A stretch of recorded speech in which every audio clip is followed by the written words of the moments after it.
دلیل اصلی هدف داشتن اینه که تو راه رسیدن بهش شخصیت و هویتت ساخته میشه. خلاصه بهترین کتاب ها پارت اول 12 ستون موفقیت روز 4. مدتی بعد از قرار قبلی تو امارت 12 ستون مایکل این بار چارلی رو تو رستوران ملاقات میکنه، رستوران مکس. چارلی از کار باغبانی میگه و مایکل از پیشرفتایی که تو این مدت کرده و کم کم آماده میشه که درس بعدی رو از چارلی یاد بگیره. پس بدون معطلی ستون 4 تحقق اهدافه. از نظر چارلی مهمترین نکته توی رسیدن به هدف نوشتن اون هدف روی کاغذه.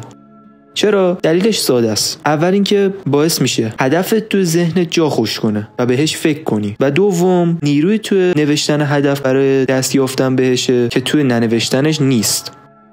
در ادامه چارلی میگه 100 تا از هدف‌ها و آرزوها تا آخر زندگی رو بنویس، چون توی ضمیر ناخودآگاهت میره و خود به خود برای انجامشون قدم برمی‌داری.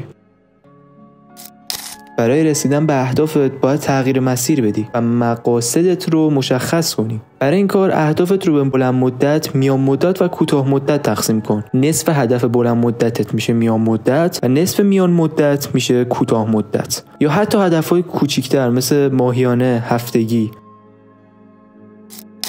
یه بار دیگه مرور کنیم. دلیل اصلی هدفهای کوتاه مدت و بلند مدت داشتن اینه که توی راه رسیدن بهشون شخصیتت ساخته میشه و تغییر مسیر میدی. اگه میخوای توی مسیر خلاصه کردن بهترین کتاب‌های جهان همراه هم باشی، حتما این ریز رو لایک کن و فالومون کن.